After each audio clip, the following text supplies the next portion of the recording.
जानकारी न्यूज में आप सभी का स्वागत है। ईरान और इजराइल के बीच चल रहे मुकाबले में अब इजराइल की खुफिया एजेंसी मोसाद के पीछे ईरान की सेना चील की तरह पड़ गई है। खबर सामने आ रही है कि मोसादी एजेंट्स को लगातार ईरानी सेना नेस्तो नाबूद कर रही है। इसी कड़ी में एक बार फिर मोसाद की कमर तोड़कर ईरान की सेना ने रख दी है। दर्जनों उसके एजेंट्स पकड़े हैं। किस तरीके से आगे इस पर चर्चा करेंगे। साथ ही साथ दोस्तों, ईरान के supreme leader Ayatollah Ali Khamenei साहब ने एक बार फिर इजराइल अमेरिका को चेतावनी दी है। उनके मैसेज को भी दिखाएंगे। साथ ही साथ अभी खबर आ रही है कि ईरान ने एक और बड़ा मिसाइल हमला इजराइल के अंदर किया है, जिससे इजराइल के एक इलाके में जबरदस्त तरीके से जो है आग की लपटें दिखाई दी हैं। आगे उसका वीडियो भी हम आपको दिखाएंगे। साथ ही साथ खबर यह भी सामने आ रही है दोस्तों कि ईरान ने अब पूरे इजराइल को खाली करने का प्लान बना लिया है। किस तरीके से ये तमाम खबरें एक एक करके आपको दिखाएंगे। आज जिस तरीके से ईरानी मिसाइलों ने एक हॉस्पिटल को इजराइल के अंदर टारगेट किया, उसके बाद कुछ लोगों की जुबान 2-2 फीट लंबी हो चुकी है। वो बड़े मानवाधिकार और बड़े बड़े फलसफे सुनाने पर तुले हुए हैं। उनके मुंह पर तमाचा मारने वाली खबर मैं लास्ट में आप लोगों को दिखाऊंगा।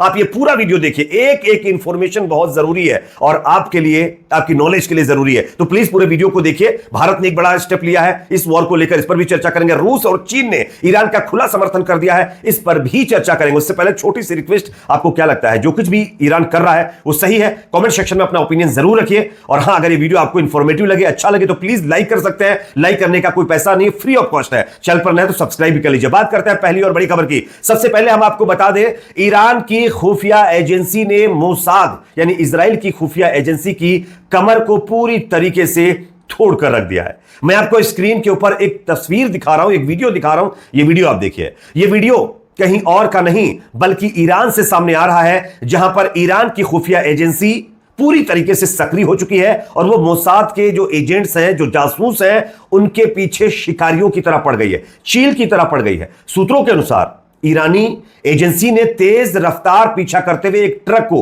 धर दबोचा है, जिसमें अत्याधुनिक ड्रोन और संवेदनशील सैन्य तकनीकी भरी हुई थी, जिसको जब्त किया गया है। और आप वो विजुअल्स देख सकते हैं जब एक मोसादी एजेंट्स को यहां पर पकड़ा गया है। मोसाद की खुफिया जो जानकारी थी वो लगातार जो है इजराइल को पहुंचा रहा था और इजराइल उस टारगेट को लगातार हिट कर रहा था। और अब ऐसे एजेंसियों की खैर नहीं है, लगातार ईरान की खुफिया एजेंसी इनको नेस्तो नाबूद कर रही है। अभी थोड़ी देर पहले की खबर मैं आपको दे रहा हूं, ईरान पुलिस ने भी अब इस पर कार्रवाई तेज कर दी है। 24 से ज्यादा लोगों को जासूसी करने के मामले में ईरान के अंदर पकड़ा गया है। यह तस्नीम समाचार एजेंसी द्वारा खबर की पुष्टि की गई है। बताया जा रहा है कि ये लोग ईरान की और सेना की खुफिया जानकारी इजराइल को भेज रहे थे और ईरान की छवि धूमिल करने की कोशिश कर रहे थे।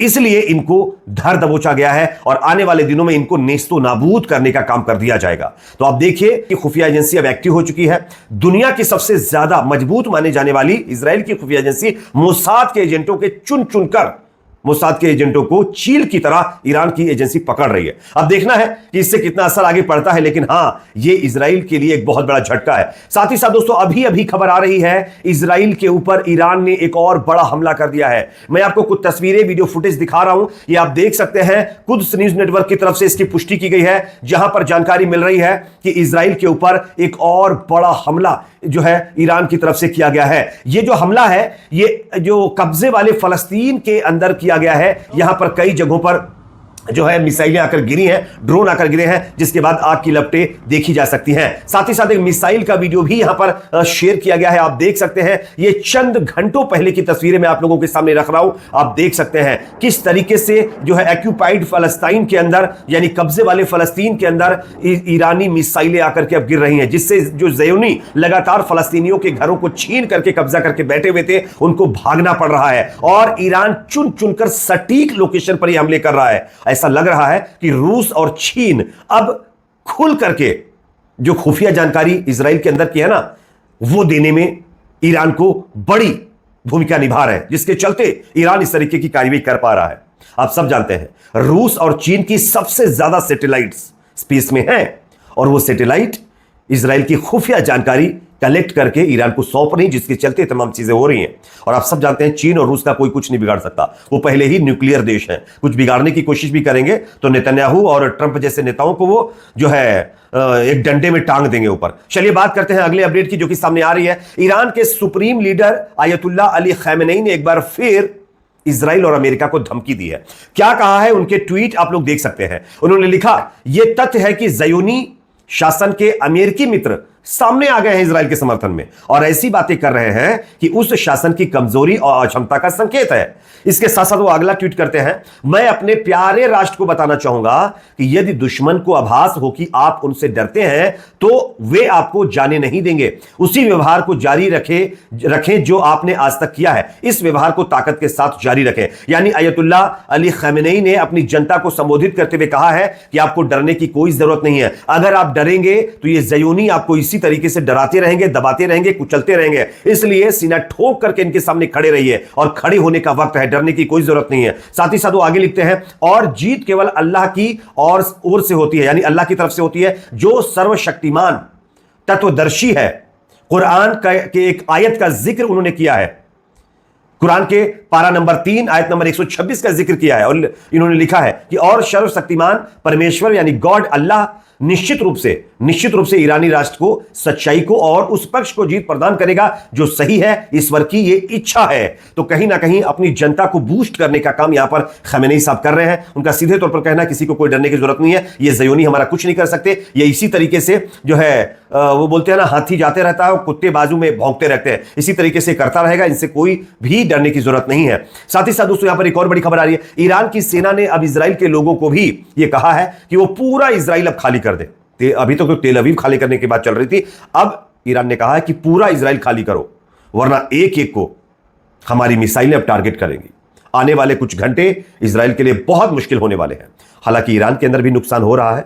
ईरान के अंदर अब तक 600 से ज्यादा लोगों को इजराइल की सेना ने खत्म कर दिया है और 2 हॉस्पिटल्स के ऊपर हमले भी इजरायली सेना ने किए हैं, लेकिन उन पर कोई बोल नहीं रहा है। उन पर बोलने वालों की जुबान बंद हो गई है। आज जब ईरान की एक मिसाइल आकर के इजरायली मिलिट्री अड्डे पर, जो कि एक हॉस्पिटल के नीचे बना हुआ था, उस पर गिरी है, तो सब लोगों की जुबान 2-2 फीट लंबी हो चुकी है। बड़े मानवाधिकार, मानवता की बात करने लोग आ चुके हैं। मैं एक तस्वीर उनको दिखाना चाहता हूं। ये तस्वीर वो लोग देखें जो आज के ईरानी मिसाइल के हमले की निंदा कर रहे हैं। देखें तस्वीर, किस तरीके से इजराइल की सेना एक गाजा के हॉस्पिटल में घुसती है, वहां पर मरीजों के ऊपर गोलाबारी करती है, डॉक्टर के भेष में इजरायली सैनिक घुस जाते हैं, किस तरीके से वहां पर कोहराम मचाते हैं सबने देखा। दर्जनों लोगों को खत्म कर दिया। बड़े बड़े हॉस्पिटल, जिसमें अल शिफा हॉस्पिटल गाजा का सबसे बड़ा हॉस्पिटल है, उसको नेस्तो नाबूद कर दिया इजरायली सेना ने। किसी का मुंह खुला था क्या? आज भी फलस्तीन के अंदर, गाजा के अंदर छोटे छोटे मासूम बच्चों को खत्म किया जा रहा है। क्या किसी मानवता के ये जो अभी बहुत बड़े साइंटिस्ट आकर बैठे हुए, इनकी जुबान खुली थी? किसी की जुबान नहीं खुलती वहां पर। लेकिन जैसे ही इजराइल के ऊपर कुछ होता है तो उनकी जुबान 2-2 फीट लंबी होती है और आकर के गप गप गप गप जुबान चलाने लगते हैं। शर्म आनी चाहिए उनको। फलस्तीन के लोगों को, गाजा के लोगों को 50,000 का नंबर है, इजराइल की सेना ने खत्म कर दिया है। तब मानवता याद नहीं आई है। अब जब ईरान इनको पीट रहा है, इजराइल वालों को, तब हमारे देश के कुछ नफरती चिंटू इजराइल की सपोर्ट में है। शर्म आनी चाहिए उनको। और उस इजराइल के सपोर्ट में है जो अमेरिका के साथ मिलकर के किस तरीके से अपने से कमजोर मुल्कों को दबाता है, उस पर अत्याचार करता है। साथ ही साथ खबर यह भी सामने आ रही है कि रूस और चीन ने अब खुल करके ईरान का समर्थन किया है। राष्ट्रपति पुतिन ने साफ तौर पर कहा है कि जो कुछ भी इजराइल ने पहले ईरान के ऊपर किया वो गलत था और उसका खामियाजा इजराइल को भुगतना पड़ रहा है। तो आग तुमने लगाई है पहले, यानी रूस और चीन ने साफ कहा है कि आग पहले इजराइल ने लगाई है और उसका खामियाजा तो भुगतना ही पड़ेगा। साथ ही साथ रूस और चाइना ने अमेरिका को धमकी भी दी है कि सीधे तौर पर अमेरिका इस वॉर में मत कूदे वरना अंजाम उसको भी भुगतने पड़ेंगे। तो आप समझिए कि ये वॉर किस तरफ जा रहा है। साथ ही साथ भारत की तरफ से एक बड़ा ऐलान किया गया है। भारत सरकार ने कहा है जो नागरिक इजराइल में फंसे हुए हैं, अगर आना चाहते हैं उनके लिए, उनको निकालने के लिए भारत सरकार एक बड़ा ऑपरेशन चलाएगी, उनको वहां से निकालने का काम शुरू करेगी। अब यह काम कब होगा ये देखने वाली बात होगी। साथ ही साथ दोस्तों हम अपने देश की बात करते हैं। हमारे देश में भी कुछ लोग इजराइल का सपोर्ट करें, ईरान का नहीं, जबकि हमारे देश को सबसे ज्यादा फायदा कौन पहुंचा रहा है? ईरान। वो तेल का हो, गैस का हो, हर चीज हमारे देश में ज्यादातर ईरान से ही आती है और वो भी बिना शर्त के। ये अमेरिका और इजराइल वाले तो शर्तें लगाते हैं, टैक्स लगाते हैं हमारे देश के ऊपर। तो उन लोगों को शर्म आनी चाहिए जो आप अमेरिका और इजराइल का सपोर्ट कर रहे हैं। और इसी को लेकर पप्पू यादव का बयान है, आप सुनिए। उन्होंने कहा है कि ईरान भारत का हितैषी है, हम ईरान के साथ हैं, इजराइल का साथ देने वाले वास्तव में आतंकवादी हैं। और वाकई ऐसा ही है जो लोग इजराइल और अमेरिका का सपोर्ट कर रहे हैं, क्योंकि पाकिस्तान से प्यार करने वाला ट्रंप इजराइल को मोहब्बत कर रहा है और इजराइल से मोहब्बत हमारे देश के कुछ गोबर भक्त कर रहे हैं। उनको सोचना चाहिए कि पाकिस्तान से प्यार करने वाला हमारे देश का प्रेमी हो सकता है क्या? खैर, इस पर आप की क्या राय कमेंट सेक्शन में जरूर बताइए। वीडियो पसंद है तो लाइक, शेयर चैनल पर नए सब्सक्राइब जरूर करिए। सुबह मिलते हैं कुछ और नई तस्वीरों से जो तेल अवीव से आने वाली है।